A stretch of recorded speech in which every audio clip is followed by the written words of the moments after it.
do you think you can teach emotional intelligence? Do you think AI could teach emotional intelligence? And people's lives have changed and people's careers are really squiggly. They change directions, they move, they have different things that happen to them. You are responsible for people's experiences and lives when they're in there. So I found myself being quite young at the age of 16, but in a very responsible role. Before you know it, I'd opened a couple of hotels. I'd moved into being an operations manager, well, a general manager beforehand and an operations manager. I actually think what is successful is going how I wouldn't do it again that way. I definitely think in the mistakes is where the best learning can happen. Something that I find quite tricky can negatively impact on people's perception of me, that I'm sloppy, that I don't care. And actually, it's the complete opposite. I really do care. What I actually did was held myself to the standard of somebody who was neurotypical. And I think that was probably a mistake in my career, because that then meant that my standards were very, very high and I would deliver them at any cost. If you do what you know and you surround yourself with the people you know, your lens is really narrow. Hi, everyone, and welcome back to Trailblazers Uncovered. Today, I'm joined by a leader who's shaping the way organizations think about people, culture, and inclusion in every sense of the word. Gina Knight is head of people at Flatiron, a seasoned coach and culture builder who believes that workplaces should be supportive, human-centered, and open to all ways of thinking. She champions environments where everyone, including neurodivergent talent and diverse thinkers, can thrive, be heard, and be themselves. Today, we're unpacking not just what makes great culture, but how inclusive practices around neurodiversity are changing the future of work. So get ready for an honest and inspiring conversation with Gina Knight. Welcome, Gina. Thank you for having me.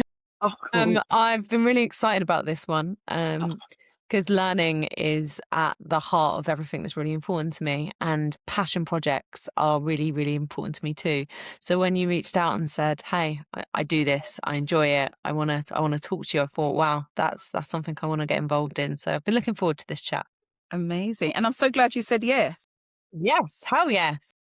So let's get started. So you've actually had a rich and diverse career journey, right? So from hospitality and food, manufacturing to operations, management, and now you're in learning and development and people leadership. So can you just tell everyone a little bit more about yourself and kind of talk us through your journey and some of the key moments that have shaped your path?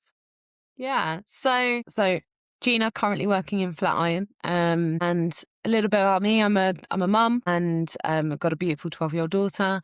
And I think it's really interesting having a child, being a single parent, balancing a career, but it doesn't necessarily define who I am. I think what defines who I am is the journey that I've taken in life and how that's helped get me to where I am today. So if I zoom out and I think about my younger years as being a child, I very creatively driven and really enjoyed learning through abstract ways. And very early in school, I realized that from an academic perspective, I struggle quite deeply with dyslexia and never really understood what that would mean to me as an adult. And one thing that I think in early careers in schools that they could do more of is really make people understand how to play to their strengths. And I hear a lot of people talking about dyslexia as if it's disability or an illness. And then I hear other people say it's my superpower. I'm somewhere in between on that spectrum, because there's definitely some traits of my dyslexia that really has made my career quite difficult. And there's other areas that have made me cut through the noise and be very successful in what I do. So I'm starting with this story because my first ever job was when I was 16. I was in college and I was finding it really difficult in school, you're very much directed by the curriculum and your parents, If you're not listening, they tell your parents and, it's all of that. Whereas when you go to college, the leash is let off and you don't have the reliance of parents and checking in. You don't have the same interventions that you have in school, and therefore the onus is on you as a learner to drive that. And I did not choose the subjects that played to my strengths. I chose the subjects that I thought sounded good. So I studied law, sociology, leisure, and travel and tourism. It was almost like I went, not realizing that law is a lot of referencing. I struggle to read and with the attention of reading. And so I very quickly realized that I was finding it quite tricky and quite hard. And I don't think at that point in my life I'd really found ways to manage my dyslexia well. So I started working in a hotel, in the restaurant and the reception, and realized very quickly that one of my strengths is speaking to people, problem solving, being on my feet, and actually I could do quite well there. So I started working in the reception and started to learn all the avenues of all of that. And the beauty of hotels is they're open 365 days a year. They don't close. And you are responsible for people's experiences and lives when they're in there. So I found myself being quite young at the age of 16, but in a very responsible role. And if you pair that up with a business that takes development of their people really seriously, I then landed myself on a management development program and was accelerated into management quite quickly, but realized that actually that was where my dyslexia started to present. So I had a lot of reports and P&Ls that I had to read, and I found that quite difficult to digest that information. Or I would write emails and they would be all over the place. And that's where I really started to make some adjustments in terms of how I was working at work to make it work for me. But it was pretty much onwards and upwards from there. I could, it was an environment where I could make a lot of mistakes. And I had a lot of development, and you pair both of those things together and you pair that with opportunity. And before you know it, I'd opened a couple of hotels. I'd moved into being an operations manager, well, a general manager beforehand, and an operations manager. But then I had my daughter and I was thinking, so what? Like, what do I do now? Hotels don't close. It's super busy, but I love training people, and I moved into learning and development. And learning is really key to me because when I look back at my career, that's always the opportunities have been there. So leveraging on that has been quite key. So I headed up a bit of learning and development, and then you start to learn a bit of recruitment, and then you start to lean in on some of the HR issues you have in a business. And before you know it, here I am at Flatiron in another business as head of people. So I've fast forwarded really, really quickly there. But I guess the most important thing to me was the foot in the door with the early career. Being young and someone giving me an opportunity to do a role just as a receptionist, but giving me development and time and space to learn and grow. And if I think about why am I here today? If I had never started working in that hotel, I don't think I would be in the role that I'm doing today, which I think is so crazy when you think about it. One opportunity just sparked a Change. whole career. Yeah, everything. Do you know what is, I think, so important there? Some people do know what they want to do, right? Some people, and I feel like a lot of us don't. And I think what you've touched on is something key there, actually, which is sometimes I feel like maybe you accidentally fall into knowing what you're going to do, if that makes sense. So you talked about working in a hotel and then realizing, actually, I'm good at communication, and then how it's snowballed from there. Because there's like the conventional path, isn't it? That you kind of go to school, college, uni, but then there's also what can be the non-conventional path. Because I think it doesn't have to be the same for everybody. And it's good to just see how maybe the non-conventional route also works for people. I think there's academic pressure there, like when I look back to when I was picking my options, number one, the insights of what the courses were about were quite sparse.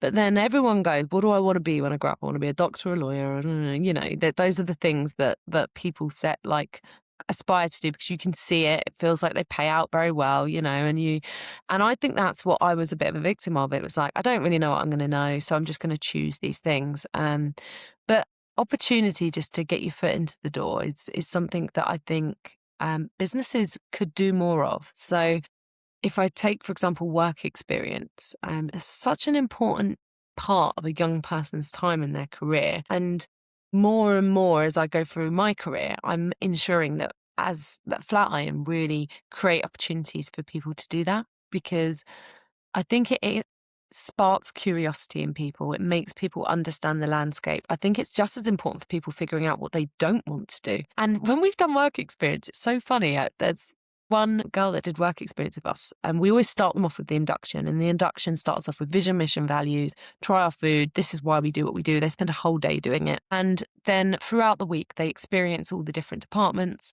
And at the end of the week, we make them do a bit of a presentation to us to say, well, so what did I learn? And on the first day, I remember catching up with the girl that was doing the work experience. And I said, how was your day? And she said, yeah, it was good. I just don't know why you spend a whole day telling people like your values. Like, what's the point? Like, I just think it's just like, why do you do that? And I was like, oh, okay, no problem. Well, you're going to spend some time in the restaurants. I'm really looking forward to how you're going to get on at the end of the week.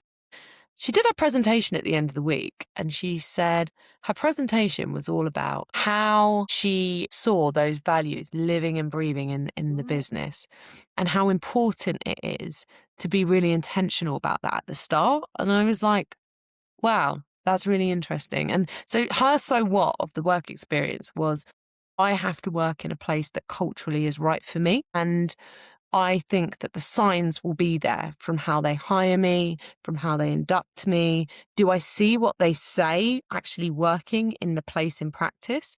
And she would say, well, you say that one of your values is old friend. And here's an example of when I was really nervous in the kitchen and the guy took me aside and gave me a prep talk, and then we worked together and I didn't feel like I was letting them down, and they slowed down service just so I could see how something was done. And I just thought, that's really interesting. And if we hadn't have given her that opportunity, she potentially would take a role and not ask herself the question, is this business culturally right?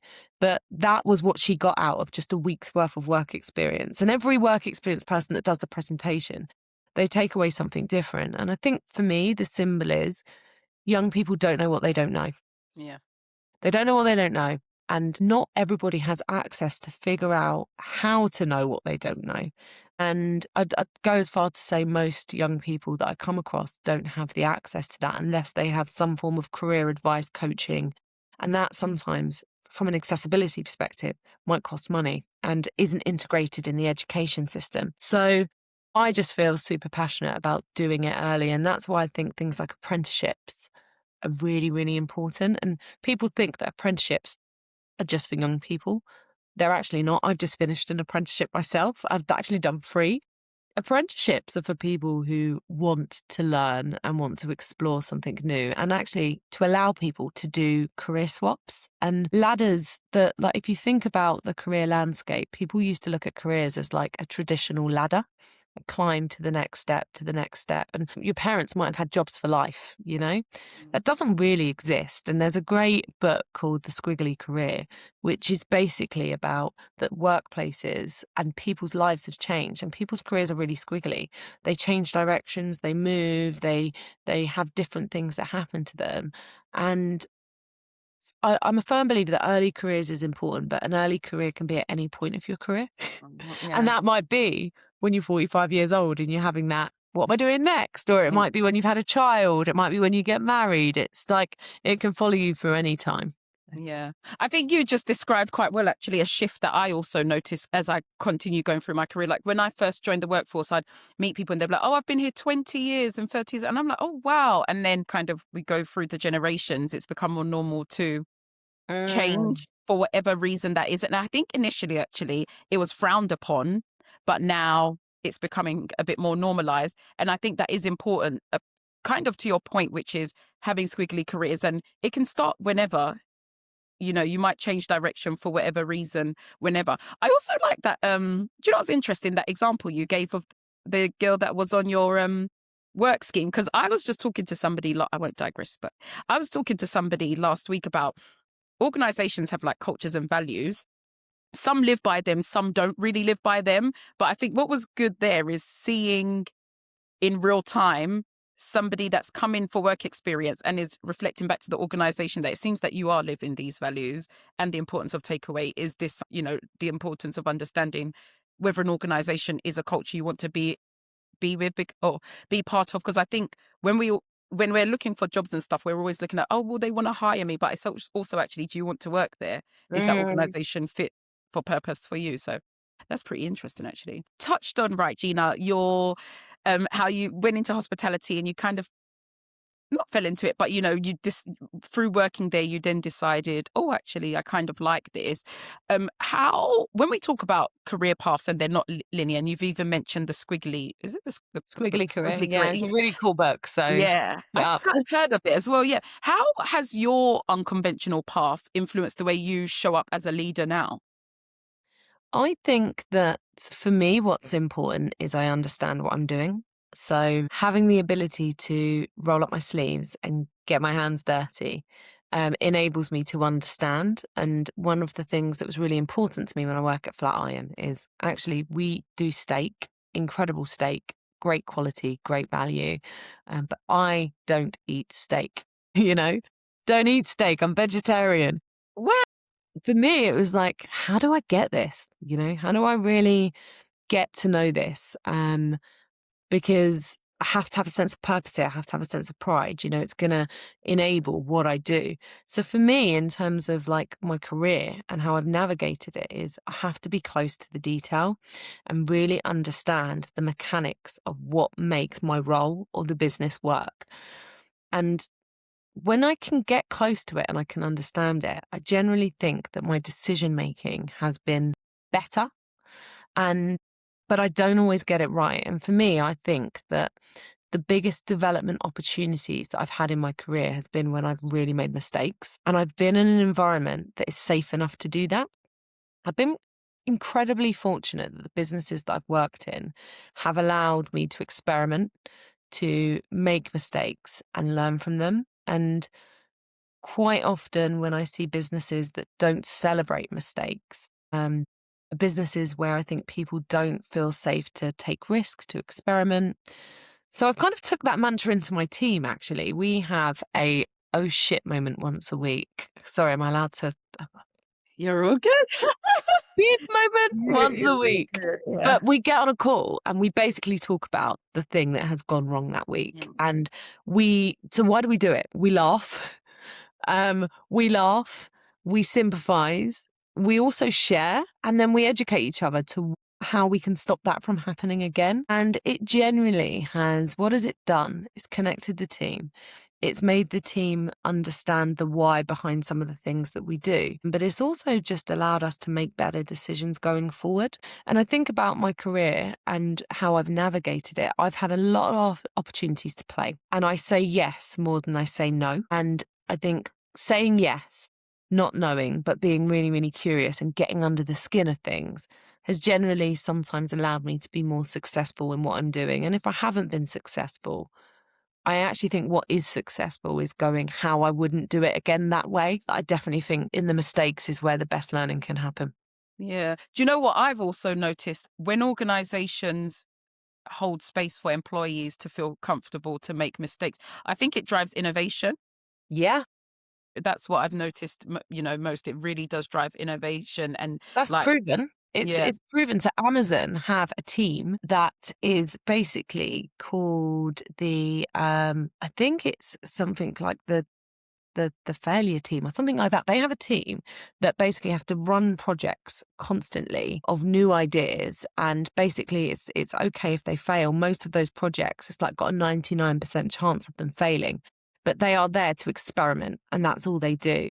And Stephen Bartlett, from A Diary of a CEO, he's actually, I think he's got like a head of failure or something like that. Like he's got somebody in his business that just basically works on innovation and trying new ideas. And I think that really, really successful businesses are playful, Mm, And if you think of some genius businesses that are out there, they're often built on either a mistake or an idea that nobody believed in, mm, yeah. rather than a proven concept that everybody else is doing. I like the idea of a whole failure team. Maybe Mm. we'll see it as more of an emerging role as well. So Yeah. you never know. Yeah. Right. When we talk about, I want to switch gears a little bit, Gina, and just talk about navigating the workplace through the lens of neurodivergence. And you've shared openly about being dyslexic and being a neurodivergent thinker. Can you share a little bit about what the early signs were for you, or how this actually showed up in your work life? I think you even mentioned that Mm. it showed up initially when you started Yeah. working at the hotel, was it? Yeah. Yeah. So I think the early signs are that you make errors in what you do and how you communicate, but actually, when you work in an operational environment, you tend to find that specifically within hospitality, what I have found is you've got people who have chosen that route because from an academic perspective, like me, it was a safer place. Or people who have chosen that route because English is their second language, they're new to the UK, or people who like it's the side job. So you tend to find yourself in a really safe space of lots of people who don't care about those things. So actually, it's presented more as I've moved into more senior roles. And when I first started working in that hotel many years ago, it didn't matter. Didn't matter. It started to present more when I moved into being a general manager. And I remember once sending an email to my operations manager saying, hey, blah, blah, blah, blah. And then he read it back to me, and he came to the hotel and said, Gina, I just want to read the email you sent to me. Hey, a bit informal, but let's go on to the rest. What does this mean? What does that mean? Like, it's all over the place. And I was like, wow, like, did I write that? And then I realized that I'm going to have to really be intentional about how I communicate with people, purely because it's a reflection on me. Which is, I then felt quite sad in that moment, something that I find quite tricky, can negatively impact on people's perception of me, that I'm sloppy, that I don't care. And actually it's the complete opposite. I really do care. I can't see it. So I started to introduce some SWOT. I'd get people to check my emails. I would leave it and come back to it. So many different things. And I think then over the years, I really learned to mask my dyslexia down to a T, where people didn't even realize that it presents. Like, people, I wouldn't even need to lead with it. It was just something that I just showed up. But what the repercussion of that is that I had to work twice as hard. So I'd produce a piece of work. So when I moved into learning and development, for example, you'd have to write a manual, and there could be someone in the team writing that manual, and it would take them 4 days, for example. And I would have to commit to doing that manual in the same period of time, 4 days. But actually, I'd be working on it on evenings and weekends because I wanted to get it right. I cared more about what people felt when they were reading it than the process that it was taking from me in getting it right. And I never said, well, let's just adjust my timelines. I need an extra couple of days. What I actually did was held myself to the standard of somebody who was neurotypical. And I think that was probably a mistake in my career, because that then meant that my standards were very, very high and I would deliver them at any cost. And that cost was the pace. And I think that's followed me through, of masking and delivering at that pace, which isn't always sustainable. I've noticed more in my career now that I'm having to think more strategically and more analytical. I'm incredibly visionary. I can see the future but I can see it, but logically getting it down and identifying the trends within data. I can do that if it's visual, but if it's actually numerical, I really struggle. And I spent a lot of time trying to work on areas that I am not good at. So really started to go, well, you know what? My analytical capability is quite weak. So let me really focus on that. And I'd had some traction and it was going well, but I wasn't enjoying it. And I went to a really interesting talk that a strength is something that you are good at and you enjoy. And I'm not good at that and I don't enjoy it. So it's never going to be my strength. And I reflected on my personal development plan that I pulled together, and I was like, my personal development plan is all stuff that I don't enjoy and not particularly good at. What are my strengths? I then started to think about my strengths, and it was interestingly at a time when the senior team had done a 360 exercise. So a 360 exercise is where you get feedback from your peers, from your colleagues, from your direct reports. It pulls it all together and it tells you what your strengths are and what your areas of opportunity are. And what was interesting is when I looked at the senior team at Flatiron, their strengths were analytical thinking and conceptual thinking. Mine was relationship building, communication. And then I thought, I'm really valuable to this team. I complement what I have, they don't have, and what they have, I don't have, but I can leverage on them. And I think the moment that the penny dropped, that you have to have a baseline of knowledge and understanding, but you don't have to hold yourself to account for everybody else's standard, that you can kind of create your own. I think I then allowed myself to settle. I think that's what's made me feel really comfortable. But there's loads of other swaps I found. Like, I find reading difficult. I listen to podcasts. There's an amazing app called Blinkist, summarize books in 15 minutes. Like, there's lots of different nuggets that I use. And I think I have to be really intentional about how I use them. I think with the rise of AI, it's really interesting for neurodivergent thinkers and how it can enable them. I'm really curious about how it's going to grow in that space. Yeah. It's so important what you called out there about you did that test and your results came back different from your colleagues, because there's also strength for organizations, I think, in diverse thinking, like everybody being different. And I've had this discussion also with people in the past, even when it comes to just different, whether it's even lived experiences or things that make up who you are. I think that's something that people should recognize from now, especially those in early careers, that what makes you different is going to be a strength or help you also stand out or help you plug in the gap, Mm, if that makes sense, or add a piece to the yeah. puzzle rather than see it as like a weakness. So hopefully people recognize that from early. There's lots of studies that point to the more diverse your team are in thought, in, I don't know, lived experience, ethnicity, age, all of those things. The more diverse your team are, the more successful your team will be. Yeah. And it's proven. I think Harvard Business Review did a review on it, basically identifying that you are probably, I think it was like 35 times more likely to achieve your goals as a team if you have diverse pool of people within it, which I think is really interesting. But it's that thing that if you do what you know and you surround yourself with the people you know, your lens is really narrow, you know? So I definitely think how my neurodivergence shows up is an absolute asset to our business Yeah. because I can see things visually. I can paint the picture. I can talk about it. I can talk about it with impact, and I can spot the things that are behind the numbers sometimes. My emotional intelligence is quite high, and therefore if I can sense when something doesn't feel quite right. And it's interesting because historically businesses have really valued tangible results, and more you hear people talking about words that come with feeling. And actually, my job is that. So years ago, someone who worked in HR was personnel. It moved to HR. It then moved from HR to people, and now people are seeing it as people and culture.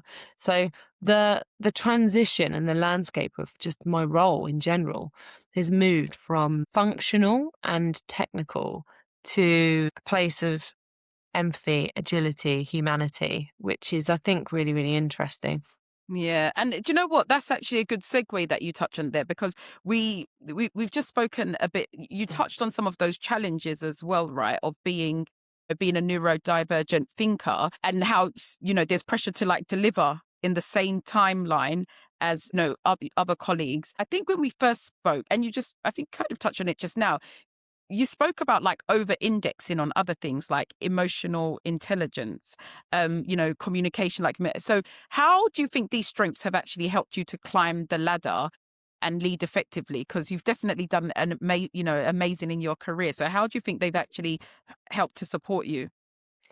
Yeah, I think when you are managing a team, you nail down like the what you need to do, the process, the day-to-day stuff. But a lot of what's around you isn't that. It's about the shadow that you leave within your team and the environment that you create. And I generally think it's a skill. I had a really interesting conversation with another people person the other day who asked the question, do you think you can teach emotional intelligence? Do you think AI could teach emotional intelligence? And his question was really like hit me because I was like, that's such an interesting question, because I generally believe that the most important skill for a leader is emotional intelligence. And what I mean by that is being able to read the room, understand the dynamics, flex your style, be agile within what's going on, be honest with yourself, and be honest with others based on things that you see and the intuition you have when it's not quite going right. And that is something you can't just bottle up. You can't send someone to a workshop and just teach them that. But I do think that there are tools that I've had in my career that have enabled me to start to work on that. And I love really diving into behavioral science, and there are a lot of psychometrics out there that can really make you understand a perspective. And I do think it's really key that we look at it as a perspective, because psychometric profiles aren't there to tell you who you are. And I think sometimes people can use it and go, this is a color psychometric, I'm a green color, or this is I'm a ABC, or I'm a plant, or I'm a whatever it is, or I'm a this critical thinker. And Sorry, they Gina, just for those that might not know, what is a psychometric? Psychometric. That's a really good question. So a psychometric is essentially a process that you go through where you complete a test almost. It could be a questionnaire, it could be a series of questions. And basically, you answer these random questions. You think, why are they asking me this? Why are they asking me that? And then at the end of it, you get a report. And you read the report, and the report will tell you about, it will basically psychoanalyze you, and it will tell you about yourself through a lens. So if we think about a color psychometric, what they are measuring is your behavioral preference, for example.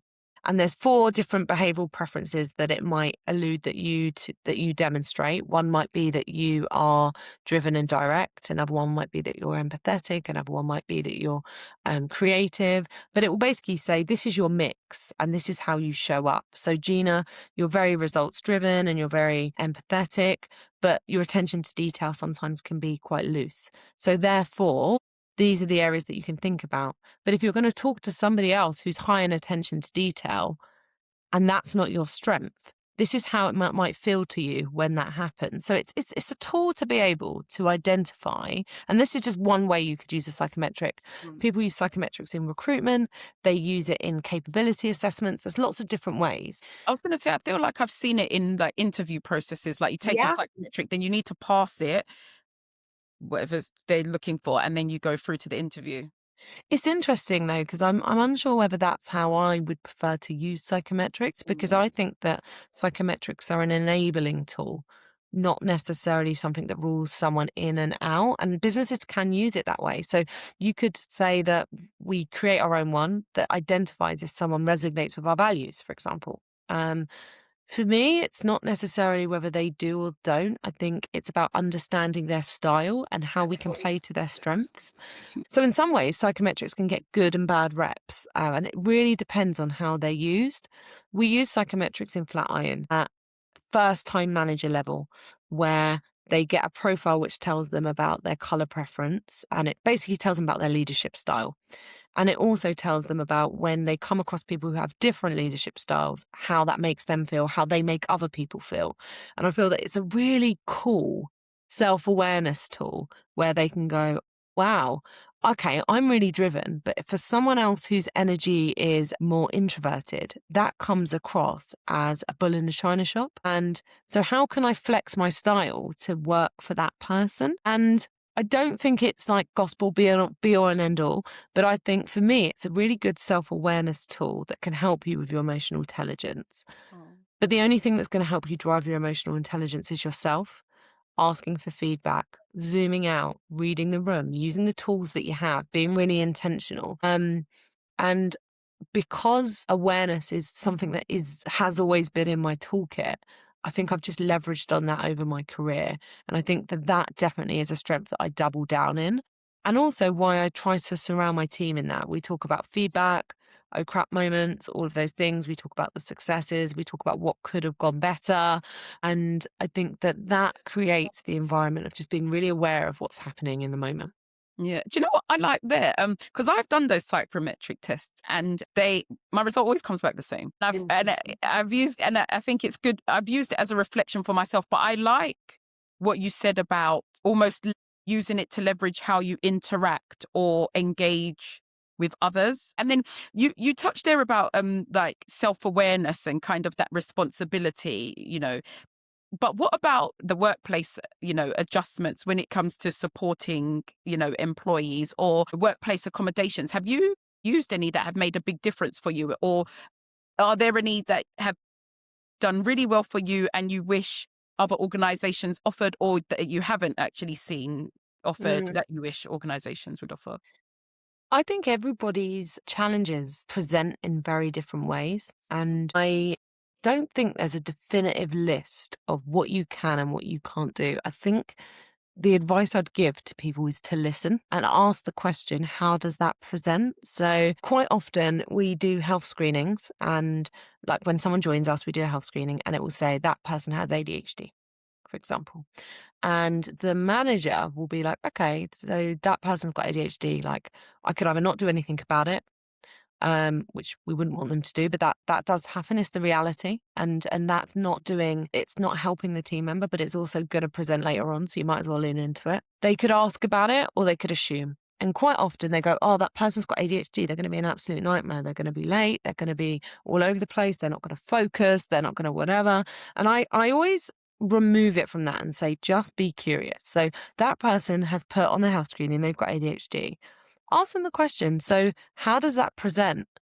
What do you do to manage that? Like, that's something that the person is has inherently navigated throughout their life, and you can get a good pulse on how they're navigating it. Is it something that they are taking ownership for and they're actively trying to get support with? Is it something that they're not, and maybe you could support them to get support? And 9 times out of 10, when I ask someone how does that present, they will say, well, it doesn't. The only way it presents is when I'm under pressure, or the only time that it presents is when I am given 2 shifts back to back, or the only time it presents is when you give me a 60-page document and I have to read it. And I think then in that moment you go, okay, then I won't give you those 60-page documents and I'll be really intentional about your rota. Is that okay? Yes. It's a loose adjustment, right? It's not anything big, but it really matters to that person. And I think a lot of the time when workplaces think of adjustments, they see it as a really onerous thing, a big long list of big changes you have to make. And actually the adjustments that I have to make in my role is, I said to my manager, I was like, we have an 80-page deck that we have to read once a month. I was like, I need 2 days to digest that information. And if I don't get it within 2 days, expect me to, I will have read it, but I will have missed things because I can't see it. And if you can provide information to me, if you could do it graphically, like in a graph, that would be really useful to me rather than in a table. And those are just simple swaps. They make a huge, huge difference. But I also have to take ownership of it as well. If somebody then doesn't give me those 2 days, instead of syncing with that, I have to then go, hey, you didn't give me 2 days here. And I need that time because it's a really big document. How can we get to and they might go, well, Gina, it's impossible. We couldn't pull the data. And I go, oh, okay, that makes sense. How can you help me get closer to it? Well, you could send me a little bit of a summary, or there's ways you can navigate it. But I think the navigation of adjustments just starts with a real simple conversation. And there's tools that you can use. Like in my dyslexia, I've used Grammarly over the years. I use AI sometimes to help me. But actually, sometimes I think they don't allow you to exercise the muscle. So if I think about my ability to concentrate and read, I read backwards. I find reading very difficult. So I've cancelled that out with very quick podcasts. That's great. But what I've realized in these quick 15-minute books is if you then listen to 5 books a week, your retention of that information is really poor because you're taking in so much information, but in a very short space of time. Whereas with a book, you'd read it over a long period of time. So for me, it's almost about how you make some of those things stick. And sometimes you have to go through the pain of going, I am going to read a book. I'm still going to try, and not giving up. Yeah, you have to keep going, don't you? Yeah. Yeah, I think something key there as well that you mentioned is the perception sometimes organizations might have about how onerous or something it might be, but it can be the smallest thing that makes the biggest difference for an individual. Yeah. Yeah. And so let's just shift gears a little bit again, Gina, and touch on kind of learning, right? So you're passionate, of course, about learning and growth. You've earned 2 degrees, right? Based on, which is so impressive. We love that. And you mentioned also that you just recently completed an apprenticeship, which is super cool. Right? So what role do you feel that that role of continuous learning has played in your development, especially without, the traditional per se qualifications at the beginning? Yeah, I think I'm a curious person, right? And for me, if I'm not learning something, I feel stagnant. And for me, I don't like feeling still. So I think that that's what's driven me to want to learn and do more. But essentially, the reason why I did apprenticeships is because academically I struggled in school. Why I like apprenticeships is apprenticeships are built around you building your experience and your knowledge for your day job.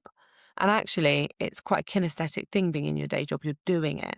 So therefore, if I'm learning in my day job and I'm evidencing what I'm doing through my job, I then don't have to do all of the essays, and there are essays within it, but you don't have to do all the lectures and all of those things. So for me, that apprenticeship was an adjustment in itself.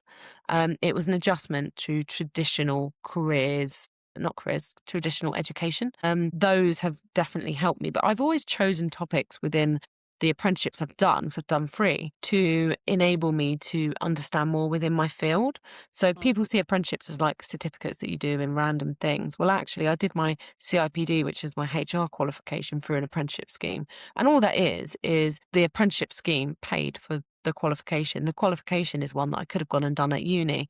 So I did my CIPD in learning and development and business partnering, which really made me understand the crux of how people learn, and gave me good insight to learning and development projects and coaching. And coaching is an area that I've always been really, really curious about. And when I was landed with a coach, I definitely think having a coach is a very privileged thing. You tend to find that you don't reach being a coach until you're in a senior role. And I'd love for the coaching spectrum to be more accessible to people, because it can sometimes be quite a high ticket piece of development, that I feel could be more accessible to more people because it's so powerful. But when I landed myself with a career and leadership coach, um, what was interesting is I generally think I'm so much more better at my role just through thinking with that person. And what's interesting is all they're doing is asking me questions and I'm looking for, and it's all there. They're just unpicking it and finding it for me. When I had access to this coach, and obviously I've spent my whole career in learning and growth and personal development, it just made sense that I hone in on that skill, because having quite high emotional intelligence and being able to read the room and read the person in front of me, and then being able to use that skill to be able to identify what questions might unlock something for them, has really enabled me to have some amazing wins when I'm coaching people, and allowed to accelerate people's learning, curiosity, output, outcome. And I say me, it's not me that's done it, it's the thinker, it's the person that's done it. All I've done is been able to spot their body language change, or to spot something that feels uncomfortable and just ask them the question, how might you do that differently? Where did that come from? What if things were different? How would you tackle it? And I think that from a learning perspective is a space that I will always be learning in. No coachee is the same. There are so many different approaches to coaching. There are so many different models or perspectives that I can use. And I definitely think throughout the rest of my career, I'm just going to be building that toolkit, experimenting almost with people who want to think with me and overcome some career or business or leadership challenges. Mm. Do you know what you touched there about on how coaching enables the thinker, but also kind of almost like the barrier to entry for coaching, especially for those in early careers. Can we just delve into that a little bit more? Because one thing I feel conscious about is I think coaching, people often, first of all, they get confused between mentoring and coaching. That's first of all. And then Group therapy. yeah, exactly. So I think what is like the biggest difference, right, that people should know? And then when we think about coaching, when do you think, at what stage in one's career do you think somebody should seek out coaching or would most Mm, benefit from it? Great question. So I guess for me, coaching and mentoring, none are inferior. So they both have their place. I have a coach and I have a mentor. So that one isn't better than the other, but they definitely both have a different purpose. So mentoring is when you want to draw knowledge and understanding from somebody else. Guidance, knowledge, understanding, you want to think with them, is when you are drawing that knowledge from yourself. You're unlocking it throughout yourself, you're thinking, and you're coming to conclusions and making plans and goals for yourself. So mentoring is quite directive, or it can be directive. And you often find that mentors can coach you, they can unlock thought for you. But sometimes they will tell you about their experience, they will share, they will introduce you, they will put you in the right direction. Whereas coaching is unlocking the thought for you. And you are the most important person in that room. And that's where it stands. I also think I've come across recently the concept of sponsorship, and I found that a really interesting concept of the next part of mentoring is you've got someone who gives you time and thinks with you and gives you knowledge and understanding. Sponsorship is when they start to help and open doors for you. And I think that's a really interesting spectrum as Mm. well. But to your second question around I've completely forgot what it was. So can you can Of you course. So, remind me? yeah, no, of course. Which, by the way, sponsorship, that's a whole nother topic, by the way, that I Yeah, love because it's so important to have somebody that's going to speak your name in the rooms you're not in and like the difference exactly. it can make in your career. But I won't digress. But my second question was just around, now that we make that distinction between mentoring and coaching, when do you think somebody in their career should actually seek out Yeah, coaching? When would they yeah. best benefit from it?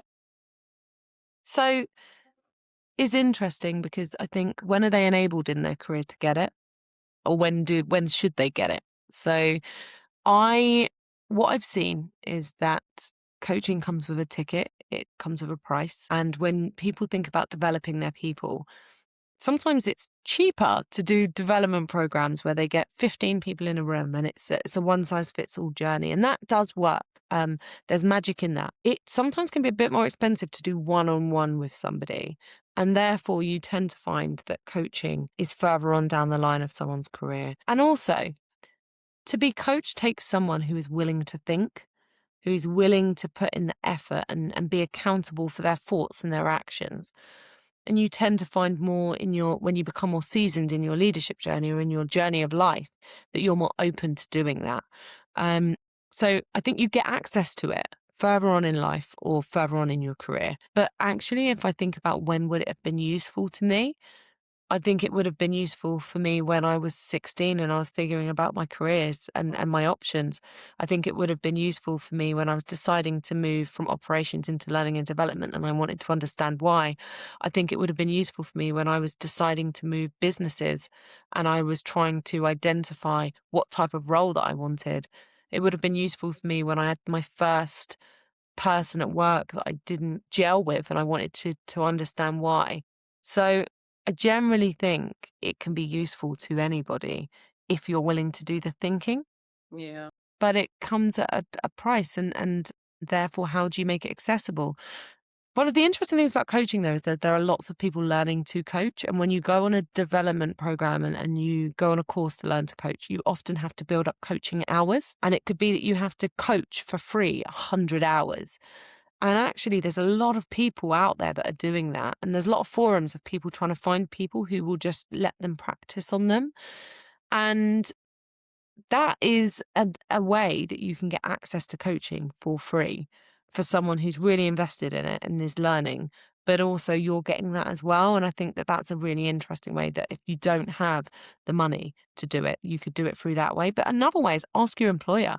Be really intentional about your development program and where you're going. Like my development is, I think I would really benefit from a coach because of this. And coaching is really successful when you have some desired outcomes. And if Oh, you can demonstrate to your boss what those desired outcomes might be and the value to that business, at times coaching short term could be an absolute no-brainer. Like a team member who doesn't know what they want to do next, they're a bit of an enigma. They're great at their job, but they don't quite know what they're going to do. And they say, do you know what? I just think if I sat down with someone for 3 hours and we went through and we thought about this. I think by the end of it, I could decide what part of the role I enjoy.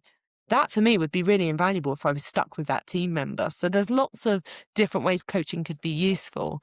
It's just about identifying it as a tool and then seeing if it's something that your business will support you with, that you want to fund yourself, or that you can go out and find someone free to do it for you.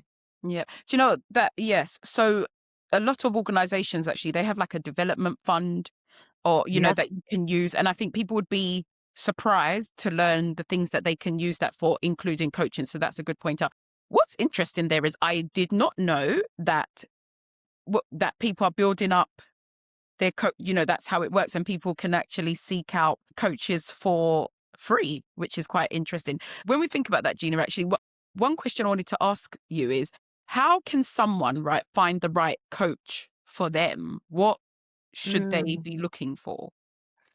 Interesting. I think a great place to look for a coach is on LinkedIn, and you can do that search yourself. But also, I think asking people that you really value their opinion on, because they may within their network know of a coach. Now, lots of coaches will offer a chemistry session, which is a no obligation, sometimes at no cost. Um, let's have an hour where where I get to know you, you get to know me, I give you a taster of coaching and you feel like it works. I think that's a really healthy sign of a coach that is doing it in an ethical way. So not every coaching combination is a match, and therefore finding a coach that you feel there's chemistry with is really, really, it's like a personal trainer, not everyone is going to work for you. Oh. So doing those taster sessions are really key. And if you don't feel it, you don't get the butterflies, you don't get those tingles, don't go for it, like move on to the next one. The sign of a great coach is that they will do that chemistry call to give you the opportunity. But also some great coaches will tell you, sorry, this doesn't feel like a match. And that shows real responsibility that they want it to work, that they want that partnership to work, because essentially there's an investment there. And if you can't demonstrate that you've got the connection and the thinker doesn't have the drive, or your style isn't going to work for that person, then it's probably not going to get off on the right foot and you're not going to have the desired outcomes and the return on the investment that you would expect. Yeah, yep, yeah. Okay, and I think what's key there is for people to know that it's okay if the first coach you go for it doesn't work Absolutely. out. Yeah, it doesn't. Yeah. And if you are speaking to a coach that doesn't make it clear that your first interaction is like non-obligatory, uh, then it maybe is a transaction. Like that, look out for somebody who's got the appetite to get to know you first. Yeah, yeah, I like that. I like that. And so we're nearing the end, right, Gina? And so we've touched on so much actually. And what I love about this is you're the first person that I've had on that can speak about your experience with being dyslexic and neurodivergency and what have you. So one question I have for you is, if you had one message, right, for leaders about supporting neurodiverse talent, what do you believe workplaces really need to be real about? I think they need to be real that it exists. Mm. Um, I am seeing a lot of memes on Instagram at the moment going, I've turned 35, I've realized I've got ADHD and my whole life has changed. And there's this whole narrative at the moment that neurodiversity is just something people just assign themselves to. And there may be some of that out there. But the reality is that it exists and it's real, and therefore, and also it's not always it's not a disadvantage. It can be really valuable. So I think my advice to employers is like, know that it's real and it exists, and listen and be curious about how it presents. And I think if you can combine those two, you will empower yourself with enough information to make a good judgment call. But if you tell yourself it doesn't exist, they're pulling the mental health card, they're pulling the ADHD card, and then you say, well, they've got ADHD, so they're going to be all over the place. Then your judgment is going to be off, your decision making is going to be off. But if you go, okay, this person's telling me that they have dyslexia, and I'm going to be curious to understand how it presents. Gina, how does that present to you? Actually, it's not really going to present very much other than in this area. How can we help you? Then I'm going to feel supported. You're going to go into this with your eyes open. And actually, if you ask that person, how does it present? And they give you the ways how it negatively presents. I would also flip it and go, how does it positively impact you? Because you might take away from that, actually, whilst Gina won't be great at reading through a big slide deck and spotting the spelling errors, Gina will be absolutely great if you need to do a speech and speak up in front of people, or if you need to think about a creative idea and think outside the box. So not just assuming that neurodivergence, mental health, protected character, whatever it is, comes at a disadvantage. It doesn't always. Sometimes it comes at a complete advantage. And also the question of, how do you navigate that? Because I think that gives you a good gauge of how in control somebody is or how aware they are. And if they're not, that's where you as an employer can go, okay, it sounds like you could have some more support understanding that. What could we do to support? Like, EAPs get a bit of a bad rep, but actually they're an avenue in which employees can ring and Sorry, understand Gina. more. Just for those that don't know, what is an Employee EAP? assistance programs. So they're often, most employers have them. They're a number Yep. you call. You can get coaching. You can get, not coaching, you can get counselling. You can get advice. You often call them when there's a problem, and they get a bad rep because you call them when there's a problem, and that's the only time you call them, and therefore you're probably unlikely to call them, and you might call them once in your career. But I've had employees say, I was made being being evicted and I called the AP and they helped me legally move that on. Or I was struggling with my mental health. They gave me free 6 counselling sessions. Or my ADHD was overcoming me and this is how I did it. So as an employer, there's lots of things like occupational health and all those things that you can support team members with.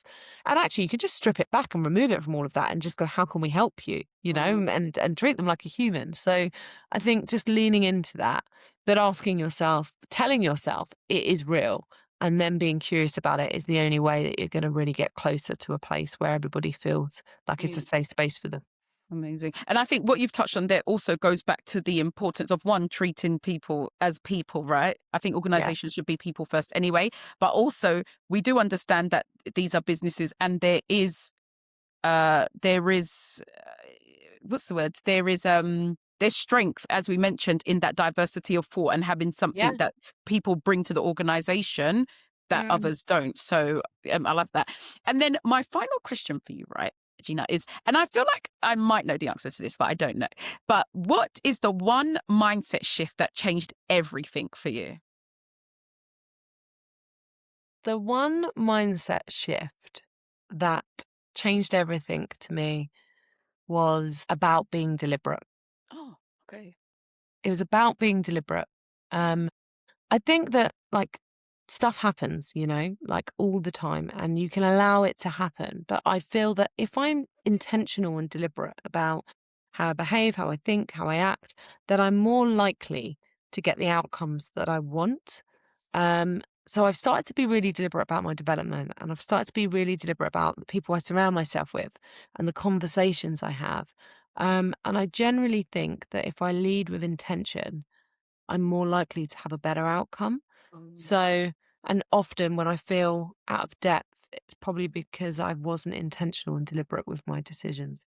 But I'm really curious about what you thought Yeah, do I you was know what going I to thought you were going to say. say? I thought you were going to say, I love that, by the way, lead with intention, like be deliberate. I thought you were going to say it was when you first did, I can't remember if you said it was when you first did the test and you realized that yours is different to everybody's. And Yeah. sometimes at first people might think, oh, I don't quite fit in or I don't think that way.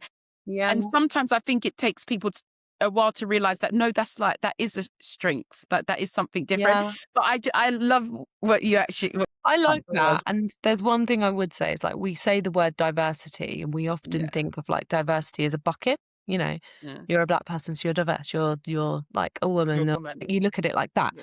But actually, when you think about it, we are all diverse. And somebody who is in a typical bracket of diversity actually isn't, because their brain is diverse, their life is different. You know, so diversity is a spectrum of just everybody, and we all fall into that. And therefore celebrating that and really understanding that diversity isn't fixed to a protected characteristic is quite interesting for me, because actually you are different, and celebrate it. So yeah, I like that. I love that. So, right, Gina, those are all of our main questions, right? But I have this thing, which thank you so much. I have this thing I do right at the end where it's like a quick fire round. Yeah.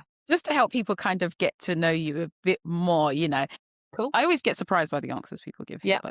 And so it's like I give it a question and I'll give 2 options and you can just like give the answer like that first kind of resonates with you. Or if it's really none of them, then you can just give another one. Sounds so good. we'll go. Are you happy to do that? Yeah, let's go. Let's do it. Okay, so what would you say out of the 2 would most spark your creativity? Would it be silence or music? Music. Ooh, okay. Music. Listening to the words, I'm off. Yeah.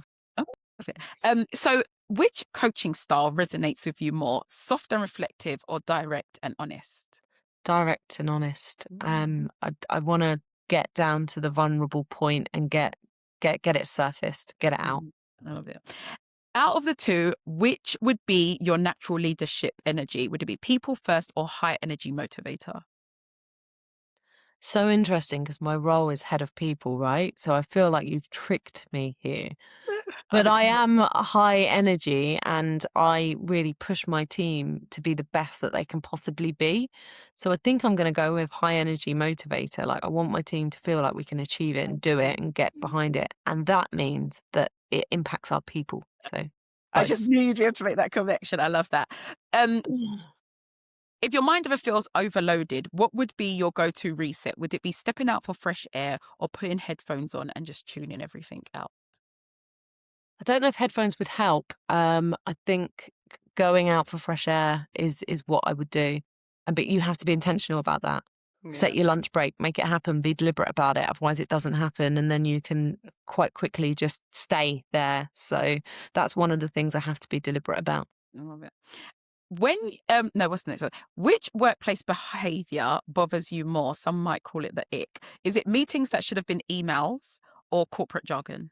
You know, the endless like acronyms. I don't mind an email that could have been email, and because I can just have a good chat with them in the moment. But corporate jargon, when you overcomplicate things and it doesn't feel like it's at the DNA of what you're doing, it's like, why?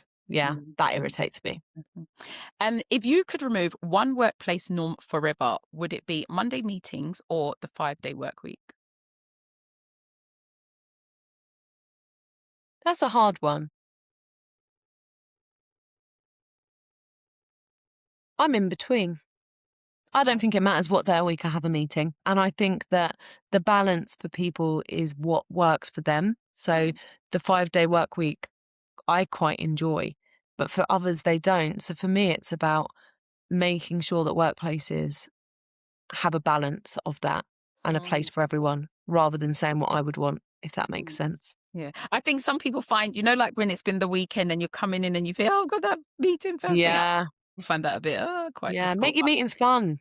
Yeah. Make them fun, you know? Something about Monday morning, though, isn't it? That just, yeah. And then what would be your favorite way to learn out of the two, podcasts or talking to people? Talking to people. Mm. I retain when I speak to people, and because it's a two-way transaction. Podcast is just, I get a bit lost. And last but not least, so this is, of course, Trailblazers Uncovered. Which motto, if it was a Trailblazer motto, would speak to you more? Would it be progress over perfection or your difference is your advantage?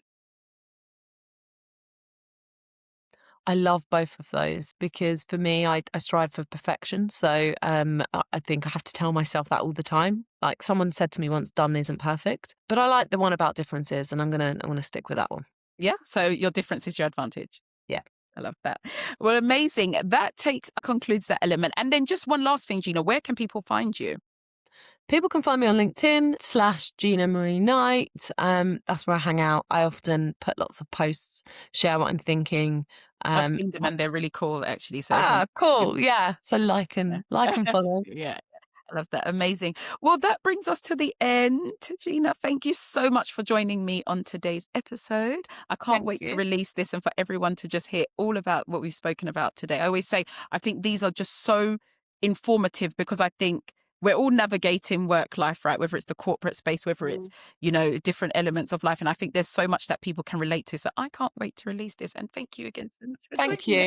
you. Yeah, pleasure. And it was great listening to your questions.